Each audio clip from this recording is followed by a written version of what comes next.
Anti ഒന്ന് മയപ്പെട്ട് വന്നതായിരുന്നു, അപ്പോഴേക്കും കുളവാക്കി. സോഫി അറിയും പോലും. അറിഞ്ഞാലെന്താ, തല വെട്ടിക്കളയൂ. ഞാൻ എന്നാ ചെയ്യാനാ ചിന്നു? അവക്ക് എന്നോട് വലിയ ദേഷ്യ. ഇല്ല, ഒരു ദേഷ്യമില്ല. ഒരുപാട് സ്നേഹിച്ച എന്റെ ദുഃഖമാ പങ്കേന്റിക്ക്. ഇല്ല, അവക്ക് സംശയ രോഗ ചിന്നു. ചികിത്സിച്ചാലേ അത് മാറൂ. സംശയരോഗം എങ്ങനെ ഉണ്ടായി? ചുമ്മാതൊരു ദിവസം ഉണ്ടാവത്തില്ലല്ലോ. എത്ര നാൾ ഒന്നിച്ചു കഴിഞ്ഞതാ. പാവം പങ്കേന്റി. ആ മനസ്സില് സംശയത്തിന്റെ തീ കോരി ഇട്ടത് ജോയിയങ്കിള് തന്നെയാ. ജോയിയങ്കിളിനോട് ഇത്തിരി കൂടുതൽ സ്നേഹമായി പോയി. അതാണോ പങ്കേന്റിയുടെ കുറ്റം? അങ്ങനെ സ്നേഹിക്കുന്നവരുടെ മനസ്സറിഞ്ഞ് പെരുമാറുന്നവരായിരിക്കണം കൂടെ താമസിക്കേണ്ടത്. അല്ലാതെ സ്നേഹം മനസ്സിൽ വെച്ച് പുഴുങ്ങി തിന്നാനുള്ള കാട്ടുകിഴങ്ങല്ല. പങ്കേന്റിയെ പോലുള്ള ഒരു കെട്ടിയോളെ കിട്ടണമെങ്കിൽ ഒരു പുരുഷൻ 3 ജന്മം തപസിരിക്കണം. പക്ഷെ ജോയിച്ചാന് അതൊക്കെ മനസ്സിലാക്കാനുള്ള ബുദ്ധി ഇല്ലാതായി പോയി.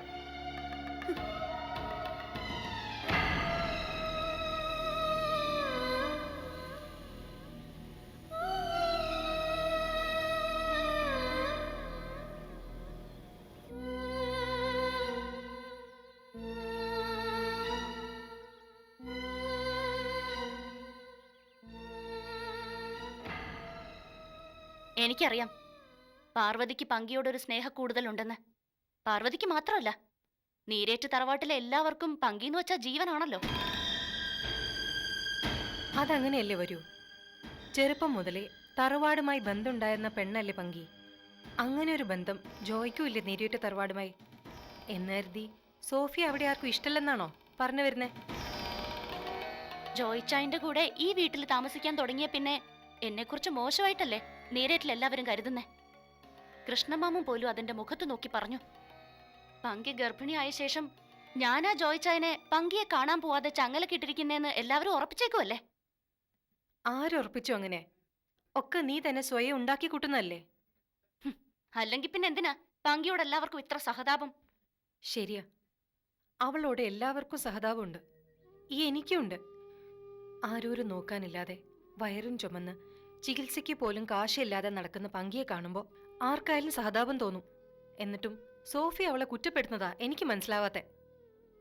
ഞാൻ പിന്നെ എന്ത് ചെയ്യണം? അവളെ തോളിക്കൊണ്ട് നടക്കണോ? പാർവതിക്ക് അത്ര നിർബന്ധമാണെങ്കിൽ പുറത്തെവിടെയെങ്കിലും കൊണ്ടുപോയി ചികിത്സിക്ക്. കൊച്ചിനെ ഏതെങ്കിലും അനാഥാലയത്തിൽ വളർത്താൻ കൊടുത്തിട്ട് വാ. എത്രയാ ചെലവായെന്ന് വെച്ചാൽ ഞാൻ തരാം. അവളുടെ പേരില് കുറച്ച് കാശ് ബാങ്കിലും ഇട്ടേക്കാം. ഇതിൽ കൂടുതൽ ഞാൻ എന്ത് ചെയ്യാനാ? ആശുപത്രി പോയി കൂട്ടിരിക്കണോ? അതോ പിന്നെ എന്റെ വീട്ടിൽ കയറ്റി താമസിപ്പിക്കണോ? ഇതൊന്നും വേണ്ട. നീ അവൾക്ക് കുറച്ച് മനസമാധാനം കൊടുക്ക്.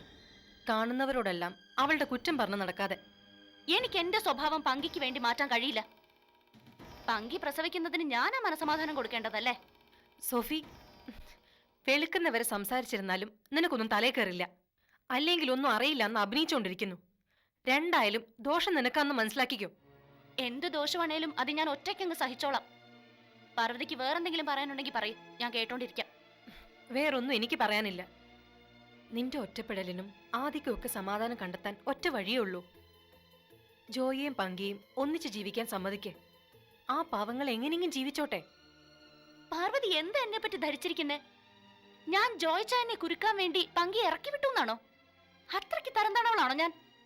അല്ല, പക്ഷേ ഫലത്തിൽ അങ്ങനെയാ സംഭവിച്ചിരിക്കുന്നത്.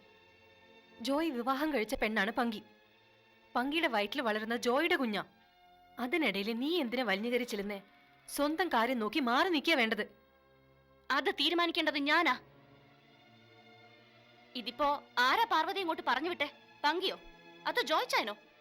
അതോ നീരേറ്റിലെല്ലാവരും ഗൂഢാലോചന നടത്തിയോ?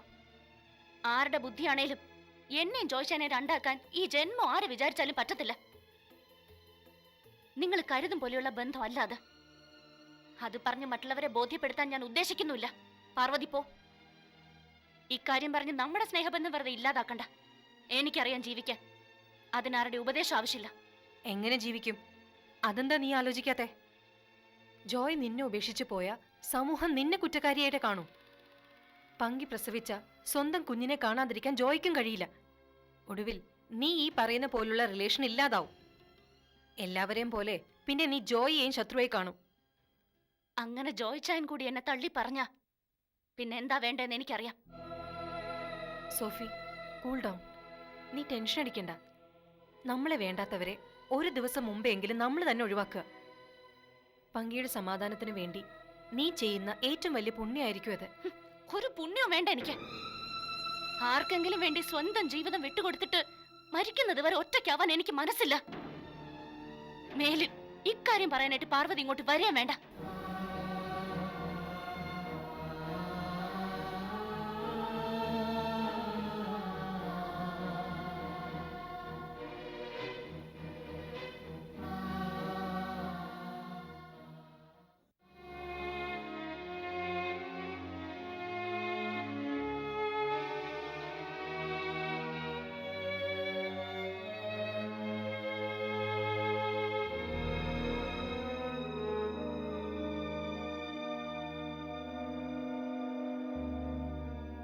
ജോയിച്ചാൻ എന്താ ഉറങ്ങാത്തെ? മനസമാധാനം തീരെ ഇല്ലാതായോ? ആണെന്ന് വെച്ചോ, കാശ് കൊടുത്താൽ കിട്ടുകയല്ലോ മനസ്സമാധാനം. സോഫിയുടെ ഉറങ്ങിക്കോ, നിനക്കെങ്കിലും മനസ്സമാധാനം കിട്ടട്ടെ. ഉറക്കവും മനസമാധാനവും ഒക്കെ നഷ്ടപ്പെട്ടിട്ട് ദിവസം കുറയായി ജോയിച്ചായ. ഇപ്പൊ എല്ലാവരുടെ മുന്നിൽ തലകുനിച്ചാ ഞാൻ നടക്കുന്നേ. എന്നാത്തിനാ തലയും കുനിച്ച് നടക്കുന്നത്? തീരുമാനങ്ങൾ എടുത്ത് സോഫി തന്നെയല്ലേ? അതെ, ഇപ്പോഴും ഞാൻ തന്നെ ഒരു തീരുമാനം പറയാ.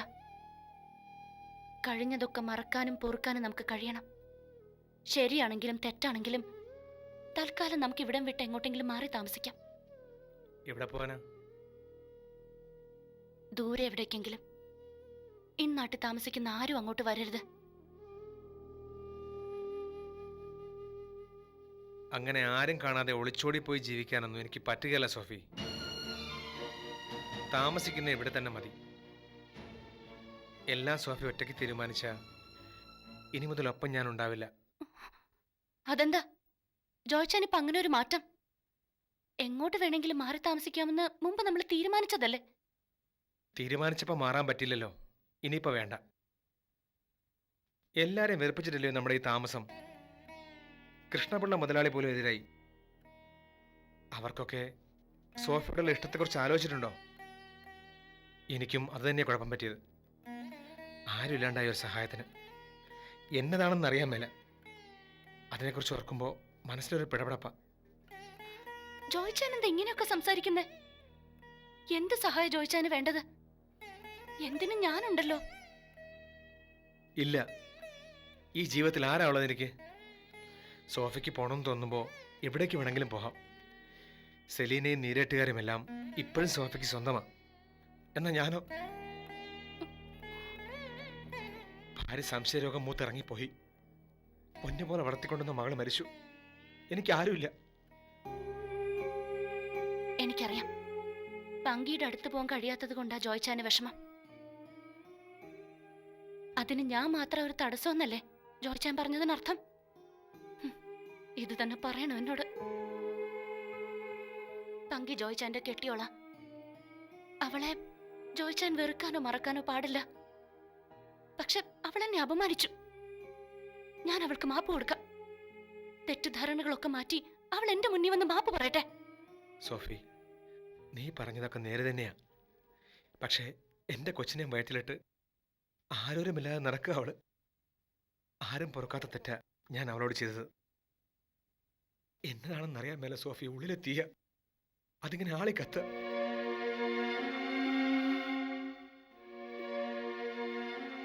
പങ്കിയെ നേരിട്ട് കണ്ട് മാപ്പ് ചോദിച്ചാലേ എനിക്ക് ഉറക്കം വരത്തുള്ളൂ.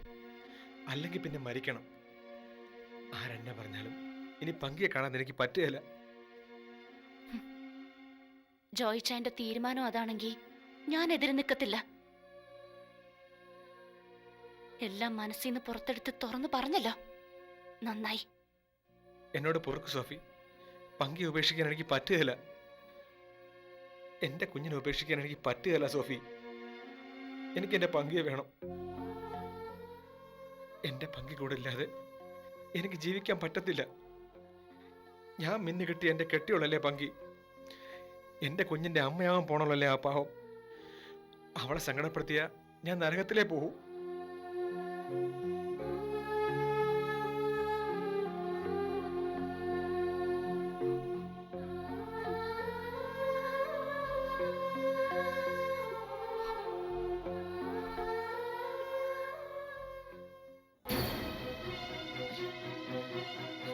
അല്ലേ ഇതാരാ ഈ കഥ തുറന്നിട്ടിരിക്കുന്നേ?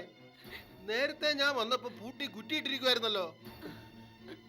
നാട്ടുകാരെല്ലാവരും കൂടി കഥക് ചവിട്ടി തുറന്ന് ഡെഡ് ബോഡി ആശുപത്രിയിൽ എങ്ങാനും കൊണ്ടുപോയോ എന്തോ. അച്ചായനെ കർത്താവ് വിളിച്ചോണ്ട് പോയോ? എന്റെ കർത്താവേ, ഞാനിതെങ്ങനെ സഹിക്കും? അമ്മച്ചു നടങ്ങിയ കാള പറ്റൂ നേട്ട ഉടനെ കയറ് കൊടുത്തോണ്ടെങ്കിൽ പോരും. എവിടെയെങ്കിലും കിടന്ന് ഉറങ്ങുമായിരിക്കും, അതാ കാണാത്തെ. അച്ചായ, എന്നതാ അവിടെ സംഭവിച്ചേ? എന്റെ കുഞ്ഞെ, ഞാൻ ഇവിടെ വരുമ്പോ മുറ്റത്ത് നിറയെ ആളായിരുന്നു. ചോദിച്ചിട്ടും പറഞ്ഞിട്ടും ആരും ഒന്നും മിണ്ടുന്നുമില്ല.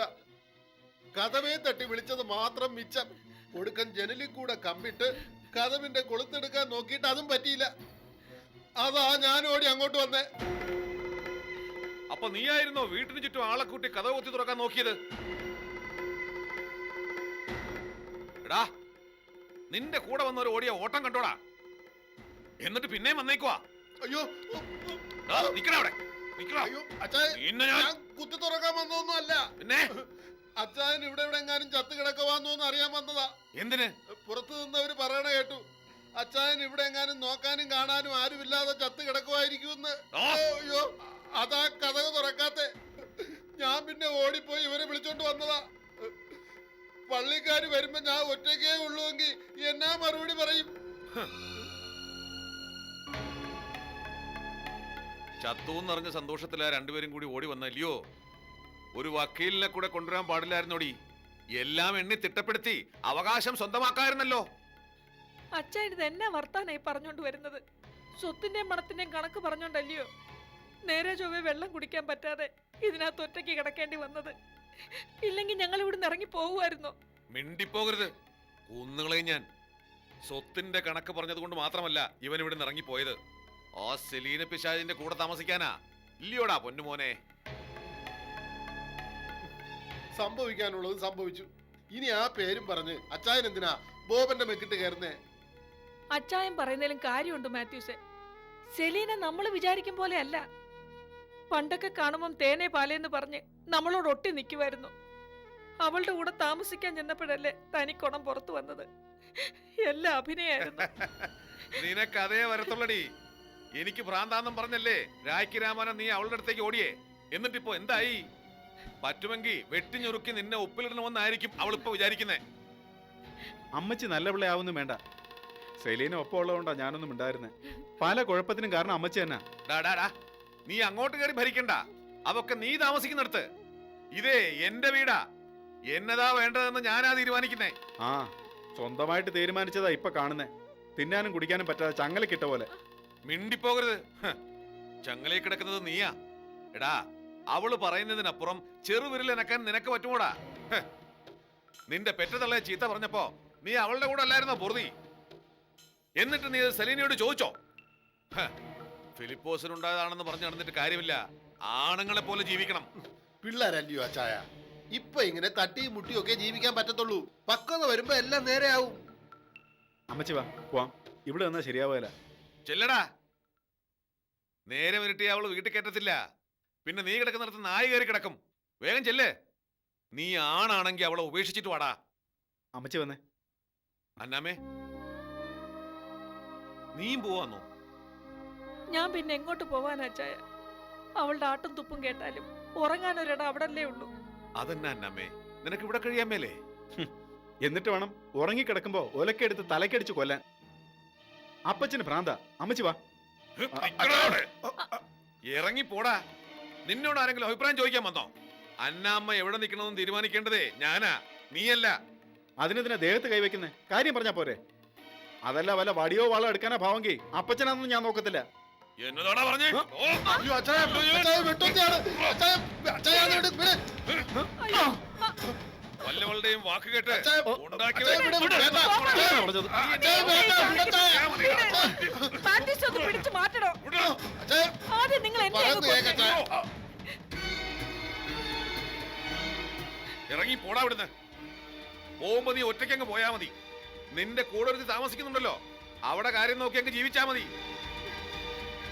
അവിടെ ഉടുപ്പ് കഴിവി ജീവിക്കാനേ അന്നാമ്മയെ കിട്ടത്തില്ല. എടി അന്നാമ്മേ, കേറി പോടിയകത്ത്. അമ്മച്ചി വരുന്നില്ലേ വരണ്ട. ഇവിടെ കിടന്ന് ചാകാന വിധിന്ന് കരുതി ഞങ്ങൾ സമാധാനിച്ചോളാം. മോനെ ബോബ, നിൽക്കാനാ അന്നാമേ. പറഞ്ഞത്. അവൻ പോണെങ്കി പോട്ടടി, നീ എങ്ങോട്ടും പോകുന്നില്ല, ഇവിടെ താമസിച്ചാ മതി.